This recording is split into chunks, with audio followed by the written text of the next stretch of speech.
Hello, everybody. It's Heather with the Leadership of the Heart podcast. I am tuning in solo today following a pretty emotional weekend, let's say. My husband and I dropped off my son to the United States Naval Academy. That was the college he chose, that was the path he chose.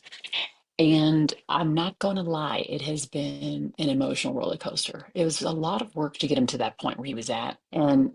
And I just kind of felt like I wanted to just pull back the curtain a little bit. For those of you who have been following me for a while on any platform, you may not have known this, but so I have four children and they all have gone different paths. They're all successful in their own right. And I would say Dominic started down the path of the kind of the military path. Gosh, when he was about 12, he joined Civil Air Patrol and he was wanting to fly and to be a pilot. And I was very hesitant as a mom. I'm like, and people say, well, it's amazing. And it's like, he's serving the country and all of those things. And of course, as parents, you're proud. You're proud to have your children do what, number one, what they're called to do. And I feel like he was called to do this. But when it came time for him to make the decision, I mean, so when he made the decision, because he got actually into all the academies, but he got appointments to both the Air Force and the Naval Academy. And when he made the decision, I was actually traveling at a speaking engagement. And I get text messages on my phone from my mom and my husband and my Dominic saying, "Oh, I've chosen Navy." And I was like in tears. I'm literally on the plane crying, like sobbing. And then I get to my hotel room and I'm crying. And then I'm getting ready for my keynote and I'm crying. And I'm sleeping and I wake up in the middle of the night and I'm crying. And I'm like, what is happening with me? And it's actually kind of funny because one of the directions you're going to see me moving into is focusing on how do we become more unshakable leaders. What are the things that we do to lead ourselves so that we can be in a position to lead others in a stronger way. And I had been this person, this kind of, for most people from the outside, this unshakable force, this force that like not easily shaken. Yes, I would have obstacles. Yes, I would fall down. Yes, I would do all the things that normal human people would do. But I got to the point where I don't know, I think I was going through the motions of just helping him. And finally it just hit. It hit that day on the plane when I found out and when I was getting the messages. And then it hit again this last weekend when we went to drop him off. I wasn't, there was moms that were in tears, like, I mean, just having a hard time, parents, and it was thousands. There's like 1,100 out of 14,000 applications. There's like 1,180 young men and women who are selected to go every year. They call them plebes. And so they don't have the midshipman status quite yet. They're plebes in their first year. And so we dropped them off to basic training. It was hotter than heck. It was so hot, humid because he's in Annapolis, Maryland, and he was at we they send him away. He's got his hair. We come back. He's bald. He's got his uniform on, and he was saying he was struggling a lot on the dehydration front. Like he was sweating so much, he was drinking as much as he could, and he just couldn't get hydrated enough. And of course, it made me worry. And then but he seemed fine other than that mentally. But there was a point when they did the swearing in. They did like the oath for them to be officers or to go into the academy and to be future officers. And it was a superintendent who was probably I didn't stand next to her, but I would say she's under 5 foot or just 5 foot.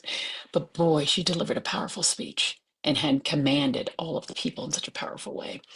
But when she started just doing the speech and she mentioned words like courage and honor and responsibility, and at that point, I just put my head down and I started to sob, just kind of going like out of pride, out of fear, out of anxiety, out of all the emotions that had just like built up. And it makes me think of this unshakable leadership concept. Unshakable leadership meaning, are we leading us? So self-leadership, are we leading us in a way that we can be proud of? Are we in the place where we're still leaning with empathy and compassion for other people and at the same time being kind of self-compassionate, giving ourselves grace? Are we understanding that we're going to make mistakes and that we're going to be adaptable through change and we're going to understand our values and lean into those things? And I start to think about like this foundation that I had laid for myself as a parent and had laid for my children as their parent, and my husband and I both laid the foundation. And it's that foundation that you send your children off with, that you send yourself off with every day, that allows for you to remain unshakable, for you to be grounded and more stable when the world is seeming to crumble around you. So the day that I dropped him off, and my husband, I dropped him off, and my husband was looking at me, and I could see again all the other people, so many people crying and just like really having a hard time. And then even like there's a Facebook group and people will be talking about it on there, and they're just like, I'm crying all the time, I'm crying. And I'm like, it didn't hit me. Felt like I was operating at a low level of sadness. And I don't know if it was a low level of sadness because I think it was more of like a loss of like, oh, he's not going to be around. I won't be talking to him. But I was quite clear because he had a strong foundation for himself. We had given him a strong foundation that he had prepared himself for this type of work, for this type of service. He knew he was level headed.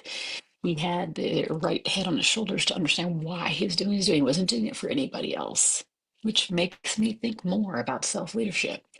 Are we waiting for other people to be our green light? Are we waiting for other people to give us permission to do the thing we feel called to do? Are we waiting for someone else to validate the work we're doing is good enough? I think about this because I remember, so weird. He never read my book. He didn't know anything about this last book on self leadership. But I want to say in the last month before he left, he probably mentioned that concept of not waiting for somebody else to give me the green light at least 4 times in a month. And I thought, dang it, that is so strange because that's what I use when I talk about self leadership. The world is predominantly waiting for that. I remember even in the workplace, there'd be times I was waiting for someone else to give me a green light. I was waiting for permission. And my son kept saying, I'm not going to be waiting for someone else to give me to be the green light. I am my own green light. I don't need to wait for permission.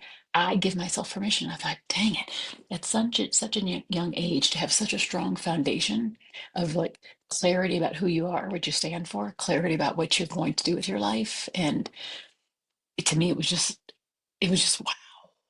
It was wow.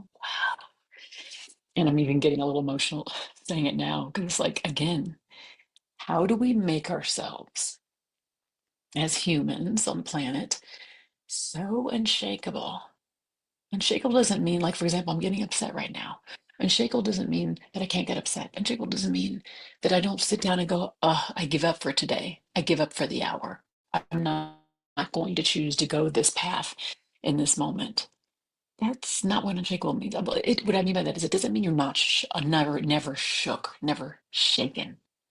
It just means that you have such a clarity of values and purpose.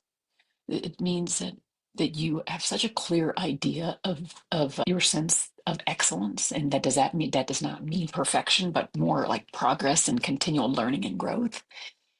It does not mean that it's all about you and it's self-centered. It means that you are continuing to be empathetic and compassionate, building relationships with people, taking in feedback, giving feedback. Overarchingly, you are focusing on the foundation, on the basics of just being good humans and good leaders in and outside of work. And so I'm feeling so emboldened to this direction, this elevation of what it means to be a great, amazing leader. And I realize just in this last year and a half that I've been this person all along, that I have been unshakable in so many ways.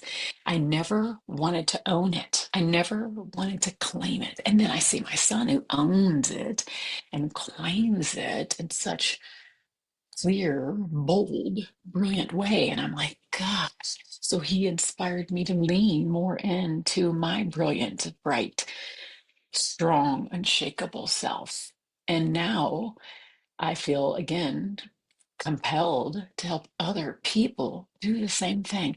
How do we peel back the layers that we keep putting over ourselves to show the brilliance that's right there? How many times do we allow someone else to tell us we're good enough or to validate that it's our time?